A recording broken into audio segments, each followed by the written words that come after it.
everyone, welcome again to live session of Monolo classes. I'm Dinesh Kumar and I will take today's The Hindu newspaper analysis. So I will discuss the most important news from your examination point of view. Now this news is important. Scheduled caste panel cannot initiate inquiry on unsubstantiated complaints. So basically there is article 338 in our Constitution of India,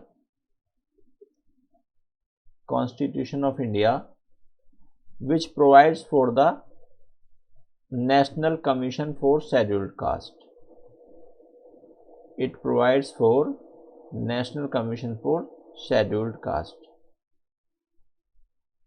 and there is a commission, means this National Commission. It authorizes the National Commission to initiate inquiry into the allegations against the person belonging to the scheduled caste. So means if any person who belongs to the scheduled caste and there is any offense against that person, but the offense should be on the basis of the member being the scheduled caste.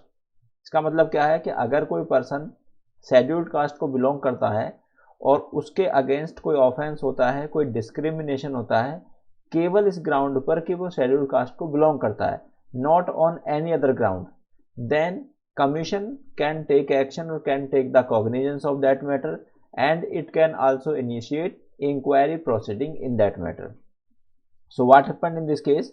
Recently Honorable Delhi High Court has held in this case that scheduled caste panel cannot initiate inquiry on unsubstantiated complaint. तो basically unsubstantiated complaint कौन सी complaint होती हैं? ये ऐसी complaint होती हैं जिनमें evidences नहीं होते. Means prima facie केस ऐसा नहीं है कि किसी पर्सन के अगेंस्ट कुछ गलत हुआ है. तो इस केस में क्या होता है कि इस केस में एक पर्सन होता है, इंजीनियर होता है, और उसको उसकी कंपनी नौकरी से निकाल देती है.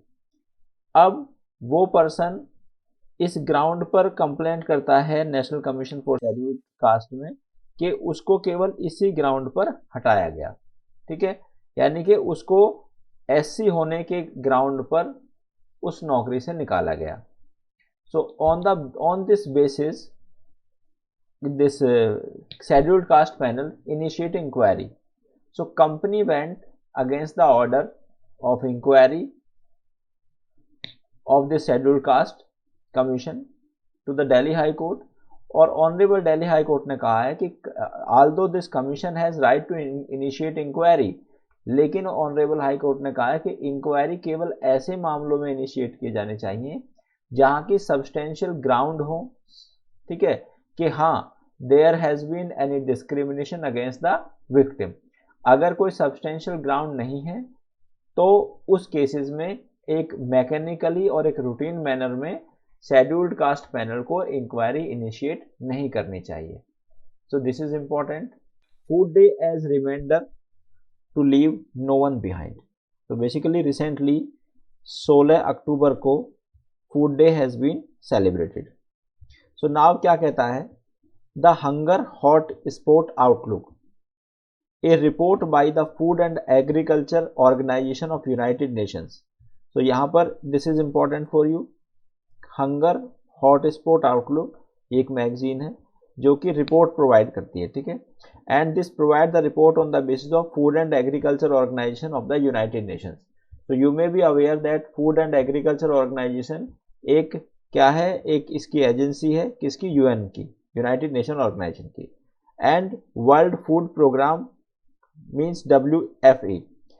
इसने कहता है कि there are 205 million people across 45 countries which will need emergency food assistance to survive. तो ऐसा मानना है इस रिपोर्ट के अनुसार कि 205 मिलियन लोग हैं अराउंड 45 कंट्रीज में जिनको कि एमरजेंसी फूड की आवश्यकता पड़ेगी. अब एमरजेंसी फूड की आवश्यकता क्यों पड़ेगी? क्योंकि वी आर लैकिंग फूड. ठीक है, अब फूड लैक क्यों हो रहा है उसके पीछे कई रीजंस है. यहाँ पर क्या कहता है? This year's world food day has been a reminder to ensure that the most vulnerable people within our communities have easy access to safe and nutritious food. अब यहाँ पर देखिए दो कंसर्न है किसी भी हमारे फूड के रिगार्डिंग। पहली बात तो क्या है कि एवरीबडी शुड गेट फूड, सबको फूड मिलना चाहिए। और दूसरा कंसर्न ये है कि this food should be nutritious food. तो ये फूड ऐसा होना चाहिए सो जो पर्सन इस फूड को खाएगा ही शुड गेट सम न्यूट्रिशंस और उसकी हेल्थ प्रॉपर रहेगी। Better production, better nutrition. अब क्वेश्चन ये है कि because of various factors like global warming, है ना, और अदर फैक्टर्स की वजह से we are not getting proper production of the foods globally, ठीक है। And if we are not getting proper production of food globally, so there will be the shortage of food. So concern of this agency is that by 2030 India's population is expected to rise 1.5 billion, means 2030 तक India की population कितना 150 करोड़ हो जाएगी। Agri food system will need, तो हमको क्या जरूरत पड़ेगी उस टाइम पर, हमको काफी फूड की आवश्यकता पड़ेगी। And if we will not change our pattern of production of food rationally, then there may be food crisis in our country and it will also affect globally.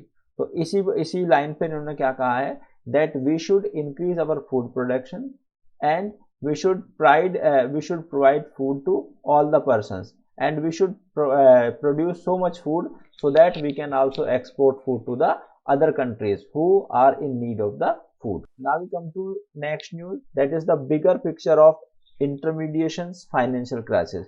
So this news is very important. इसमें क्या हुआ है, इस साल का this year's Nobel Memorial Prize in Economic Science has been awarded to 3 American economists. इनके नाम बड़े इंपॉर्टेंट है बच्चों आपके लिए। पहला है बैन एस बर्नेक। कौन थे Ben S Bernanke? The former federal reserve chair. Second है हमारा डगलस डव Diamond, so he belongs to और he studied at the University of Chicago. Next है हमारा Philips H Dybvig at Washington University. तो basically ये इकोनॉमिक्स के professor हैं and they have been given the Nobel prize this year in economics, ठीक है। अब इन्होंने क्या कहा है, इनका कंसर्न क्या है? देयर कंसर्न इज दैट कि जनरल रूल क्या होता है कि we people invest our money और we deposit our money in the bank. Generally हम अपने पैसे बैंक में जमा करते हैं और बैंक उस पैसे को आगे इन्वेस्ट करता है। तो जनरल रूल ये है कि generally we do not suffer any kind of risk और the bank does not suffer any kind of risk, but they have anticipated 2 situations in which risk may be there. अब risk के 2 factor हैं। एक तो risk होता है जब कोई सिचुएशन, अनफोर्सीन सिचुएशन हमारे सामने आती है तब रिस्क होता है, और एक रिस्क तब होता है जब एक आइडियल सिचुएशन होती है, means everything is going good, even then we can suffer some risk. So one of the example given by them is this, even the ideal situation has a risk. अब ideal situation risk कैसे है, उन्होंने यहाँ पर उसको explain कराया। They have said that, क्या कहा इन्होंने कि जनरली जो इन्वेस्टर हैं और डिपोजिटर्स हैं, depositors I am talking about the depositors of common people, मैं कॉमन पीपल की बात कर रहा हूं। तो जो कॉमन पीपल डिपॉजिट करते हैं अपना पैसा बैंक में, वो इसलिए डिपॉजिट करते हैं कि in case of need they can withdraw that money, ठीक है। अब जो पैसा हम बैंक में डिपॉजिट करते हैं, बैंक उसी पैसे को कंपनीज को या जो फर्म है उनको लोन देता है। हम डिपॉजिट करते हैं शॉर्ट टर्म के लिए, और जो कोई भी कंपनी है या फर्म है that take loan for the long term perspective. अब यहाँ पर सपोज कई लोग काफ़ी लोगों ने पैसा अर्जेंटली, उनको रिक्वायरमेंट पड़ी और उन्होंने पैसा बैंक से निकाल लिया, लेकिन बैंक को तो पैसा कंपनी कब पे करेंगी? Company will pay that amount back to the bank after so many times, for example after 20 years और 30 ईयर्स, क्योंकि जो जितनी भी हमारी कंपनीज हैं या फर्म्स हैं they take loan for the longer period. So in this situation bank may face financial crisis. Financial crisis मतलब कि अब जो डिपॉजिटर्स हैं उनको पैसे की आवश्यकता है और वो पैसा बैंक ऑलरेडी इन्वेस्ट कर चुका है, तो यहाँ पर बैंक के पास लिक्विडिटी की कमी आ जाएगी and the bank may face financial crisis, ठीक है। एक सिचुएशन ये होती है हमारी। दूसरी सिचुएशन क्या कहती है? अब यहाँ पर कहता है, फिर क्या कहता है, कई बार some unforeseen decisions taken by the government may also affect the bank crisis or the financial crisis. For example, if people have invested their money in any project but they are not getting the money from them, then bank may also face some such kind of financial crisis. So this is the view given by these economists. Now we come to making a case for old pension scheme. तो basically क्या हुआ है, there was old pension scheme OPS और एक नई pension scheme है NPS. दोनों में हम थोड़ा सा डिफरेंस समझेंगे और इनको हम समझेंगे। सो बेसिकली राजस्थान ने, छत्तीसगढ़ ने ओल्ड पेंशन स्कीम को रिवाइव कर दिया है। तो 2004 से पहले क्या होता था, 2004 से पहले ओल्ड पेंशन स्कीम चल रही थी हमारे देश में। अब ओल्ड पेंशन स्कीम क्या सिस्टम था, कैसे ये चलती थी। ओल्ड पेंशन स्कीम चलती थी कि जो भी लास्ट सैलरी किसी पर्सन ने ड्रॉ करी है किसी डिपार्टमेंट से, गवर्नमेंट डिपार्टमेंट से, तो उसकी उस सैलरी के बेसिस पर उस पर्सन की पेंशन बनती थी और वो पेंशन उसको मिलती थी जब तक वो पर्सन या उसका स्पाउस मीन्स हस्बैंड या वाइफ जो है जब तक जिंदा रहते थे। लेकिन this pension has been discontinued by the government from 2004। Government ने अब इस पेंशन को डिसकंटिन्यू कर दिया है और गवर्नमेंट ने इसके बेसिस पर इसको रिप्लेस करने के लिए एक न्यू पेंशन स्कीम गवर्नमेंट लाई है। अब न्यू पेंशन स्कीम में क्या होता है, न्यू पेंशन स्कीम में जो एम्प्लॉय होता है, एम्प्लॉय के ही पैसे कटते हैं और उस पैसे को डिफरेंट पर्पज के लिए या डिफरेंट इन्वेस्टमेंट में इन्वेस्ट किया जाता है। ठीक है, अब यहाँ पर होता क्या है कि जो हमारी ओल्ड पेंशन स्कीम थी, ओल्ड पेंशन स्कीम में हमको एक फिक्स्ड अमाउंट मिलता रहता था। ठीक है, लेकिन न्यू पेंशन स्कीम में जो अमाउंट है that is not a fixed amount, वो अमाउंट फिक्स नहीं है। फिक्स अमाउंट क्यों नहीं है, क्योंकि जिस पैसे को अलग अलग उसमें वेंचर्स में इन्वेस्ट किया जाता है वहाँ पर रिस्क भी हो सकता है। तो अगर पैसा जो पेंशन स्कीम का पैसा था वो किसी पर्टिकुलर प्रोजेक्ट में इन्वेस्ट किया और वो प्रोजेक्ट ग्रोथ नहीं दे पा रहा है, then what will happen, the concerned person will get the less pension. Second point क्या था कि अब गवर्नमेंट का क्या तर्क है कि why did they discontinue this old pension scheme. Government कहती है कि हमारी सेविंग का और हमारे इनकम का 25% जो है वो पेंशन देने में ही चला जाता है। So if the government will give 25% of its income to the pensioners, then how the government will do some other beneficial work और some other work for the benefit of the society, because as all of you are aware that India is a welfare state, जैसा कि हमारे DPSP means directive principle of state policy भी हमको बताते हैं। तो यहाँ पर कंसर्न यही है ऑथर का कि we should revive to the old pension scheme. ठीक है, तो ऑथर का कंसर्न ये है, ऑथर की कंटेंशन ये है कि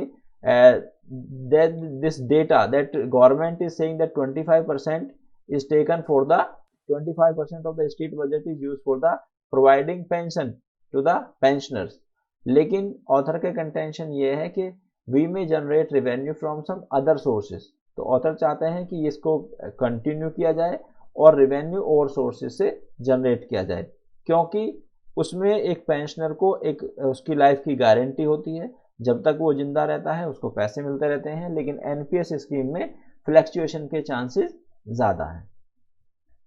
now we come to this news, 7 day week labour leaders reject suggestion. तो बेसिकली अभी हमारे लेबर लॉज में काफ़ी चेंजेस हुए हैं और उसमें 7 दिन वर्क करने का एक प्रोविज़न डालने की कोशिश की जा रही है, इनकॉर्पोरेट करने की कोशिश की जा रही है। इसका लेबर यूनियन ने अपोजिशन किया है। अब 7 डेज़ का मतलब जनरली क्या है, अब हम 6 डेज़ काम करते हैं और 7 डेज़ हमारा ऑफ होता है, लेकिन अब यहाँ पर सजेशन ये था कि वो 7 डेज़ काम किया जाए और उसके बाद ऑफ मिले, लेकिन ट्रेड यूनियन जो है इसको रिजेक्ट कर रही है। This is against the interest of the employ. Now we come to this news, global hunger index. So global hunger index होता क्या है, it is a peer reviewed annual report endeavour to comprehensively measure and track hunger at the global. अब इसमें global hunger index की जो report आई है इसमें India का नंबर आया है 107 and total number of countries involve in this are 121। तो 121 कंट्रीज में से इंडिया का 107th पोजीशन आई है। India was accorded score of 29.1 out of 100। तो इंडिया को 100 में से 29.1 मिले हैं। प्लेसिंग इट बिहाइंड, मतलब इंडिया की पोजीशन जो है वो श्रीलंका, म्यांमार, नेपाल और बांग्लादेश से भी काफ़ी पीछे आ गई है। देखिएगा, आप देखेंगे श्रीलंका की पोजीशन 66 है, म्यांमार की 71 है, नेपाल की 81 है और बांग्लादेश की 84 है, और हमारी मीन्स इंडिया की पोजीशन 107 है। अब ये होता क्या, हम इसको समझेंगे। हालांकि जो हमारी women and child development ministry है, it is raising objection in this regard, वो कह रही है कि ये करेक्ट बेसिस पर इसको मेजर्स नहीं किया गया, but that is the political statement, we don't go into that, rather we will understand the basic of this global hunger index. GHI is peer reviewed annual report, तो ये एक annual report होती है और इसमें 4 चीज़ों को कंसीडर किया जाता है। पहला क्या है, इसमें 4 मैट्रिक्स कंसीडर किए जाते हैं। पहला है हमारा, as per author provide why these 4 matrix, GI score is computed 4 broad indicator. पहला क्या है, अंडर नॉरिशमेंट, तो पहला ये कंसीडर करता है अंडर नॉरिशमेंट क्या है, means measure of the proportions of the population facing chronic deficiency dietary energy intake, means कितने लोग अच्छी तरह से फूड नहीं ले रहे हैं या उनको डाइटरी इंटेक प्रॉपर नहीं मिल रहा है। सेकंड है हमारा child stunting, low height for age, means height के हिसाब से एज के हिसाब से उसकी हाइट नहीं इंक्रीज हो रही है। नेक्स्ट है हमारा चाइल्ड वेस्टिंग, लो वेट हर हाइट, तो मतलब हाइट के हिसाब से उसका वेट नहीं है। And child mortality death of a child under the age of 5, मतलब 5 साल से कम उम्र के बच्चे कितने बच्चे हैं जो कि 5 साल से कम उम्र ही तक ही जिंदा रहते हैं और ड्यूरिंग दैट 5 ईयर्स उनकी डेथ हो जाती है। तो यहाँ पर it is a concern for all of us. Next become why does the SC collegium hold primacy over transfers, ये बड़ा इंपॉर्टेंट है। यहाँ पर क्या हुआ, देखिए जनरली क्या होता है हमारे देश में कि जो सुप्रीम कोर्ट और हाई कोर्ट के जजेस का अपॉइंटमेंट होता है that is done on the basis of collegium system, ठीक है। अभी पहले क्या हुआ था, अभी 2014 में बाय 99th कॉन्स्टिट्यूशनल अमेंडमेंट आया था national judicial appointment commission, national judicial appointment commission. इस नेशनल जुडिशियल अपॉइंटमेंट कमीशन को ये आया था 99th कॉन्स्टिट्यूशनल अमेंडमेंट के द्वारा, बट इसको स्ट्रक डाउन कर दिया था 2015 में। केस का नाम था supreme court advocate on record association, supreme court advocate on record association versus union of India का केस था, ठीक है। अब क्या हुआ, क्यों इसको रिजेक्ट किया गया, it was rejected on the basis that it affect the independence of judiciary. जैसा कि आपको पता है कि हमारे देश में जुडिशरी इंडिपेंडेंट है, सो अगर उनके अपॉइंटमेंट में पॉलिटिकल इंटरफेरेंस होगा then it will affect the independence of judiciary, इस बात पर उसको रिजेक्ट कर दिया गया था। अब हम आते हैं इस पर, लेकिन जनरली क्या होता है कि ऑल द जजेस of supreme court and high court are appointed by the collegium system, लेकिन वहां पर क्या होता है कि still the government has power और government can interfere. For example, अब देखिए यहाँ पर क्या कहा है इसने, while the need of the hour is to fill judicial vacancies हो गया, तो यहाँ पर justice administration the primacy of the collegium to recommend name for the elevation supreme court and appointment transfer of high court is affected by one legal expert term cherry picking. Cherry picking का मतलब क्या है कि for example अगर collegium system ने 4 लोगों के नाम भेजे सरकार को, गवर्नमेंट ऑफ इंडिया को, that you should clear the name of this 4 candidates, लेकिन गवर्नमेंट ऑफ इंडिया क्या करती है, government of India generally withhold the name of 1 or 2 judges and clear the name of 1 or 2 judges, means अगर 4 person का name subject किया है collegium ने कि this 4 person means ABCD should be appointed as जज ऑफ हाई कोर्ट और supreme court, तो यहाँ पर अगर गवर्नमेंट ऑफ इंडिया ने B और C, D का नाम तो क्लियर कर लिया, तो क्लियर कर दिया, it means that these 3 person will be appointed as जज ऑफ सुप्रीम कोर्ट और हाई कोर्ट, लेकिन A के नाम को विड्रॉल कर लिया, ठीक है। ऐसा गवर्नमेंट ऑफ इंडिया कर सकती है एंड हम इस पर कोई चेक एंड बैलेंस इस पावर पर नहीं है, जिसका मतलब क्या हो रहा है कि suppose this person name was suggested in 2014, इसके नाम को 14 में सजेस्ट किया गया, अगर गवर्नमेंट इनके नाम को 14 में ही क्लियर कर देती तो ये 14 में सुप्रीम कोर्ट के जज बन जाते, तो इनके सुप्रीम कोर्ट में एज ए जज रहने का टेन्यूर बढ़ जाता। सेकंड बात क्या है कि ये चीफ जस्टिस ऑफ इंडिया भी बन पाते। लेकिन अगर गवर्नमेंट ने इनका नाम नहीं क्लियर किया या नाम को पेंडिंग रखा तो it will affect the future prospect of the concern person as a जज। तो यहाँ पर इस पे कोई चेक एंड बैलेंस हमारे देश में अभी नहीं है, ठीक है। तो इस पर एक हमारा 3 जज केस, ठीक है। तो इसमें क्या हुआ था कि वहां पर एक वर्ड है सुप्रीम कोर्ट, इसमें देखोगे कॉन्स्टिट्यूशन ऑफ इंडिया में एक वर्ड है कंसल्टेशन। तो सुप्रीम कोर्ट के जज जो अपॉइंट किए जाते हैं वो कंसल्टेशन किए जाते हैं। अब यहाँ पर जो वर्ड कंसल्टेशन है, तो यहाँ पर कॉलेजियम जो प्रेसिडेंट किसी का जज को अपॉइंट करेगा, ही विल अपॉइंट द जज on the basis of consultation with the collegium. Collegium में क्या होता है, chief justice of India and other senior most जज ऑफ सुप्रीम कोर्ट पार्टिसिपेट करते हैं। तो वर्ड कंसल्टेशन को प्रेफर किया गया था and not the word concurrence. अब there is a difference between the word consultation and concurrence, दोनों में डिफरेंस है। Concurrence word give equal power to the executive, but the consultation word give exclusive power to the judiciary. तो क्योंकि supreme court और high court के जज appoint होने हैं, तो in this case exclusive power should lies with the judiciary because they know better the calibre of a particular person. लेकिन क्या हो रहा है practically, government interferes in the appointment and transfer of the जजेस of supreme court and high court. This affect the overall judicial structure of our country. Now MBS course in Hindi, तो basically MP में MBBS course और other courses like JE, NEET and UGC now will also be conducted in other languages, ठीक है। तो ये थोड़ा सा आपकी केवल रेफरेंस के लिए मैं बता रहा हूँ। So that's all for today, my dear student. I will come again with the next the Hindi news analysis. Till then, thank you very much. Goodbye.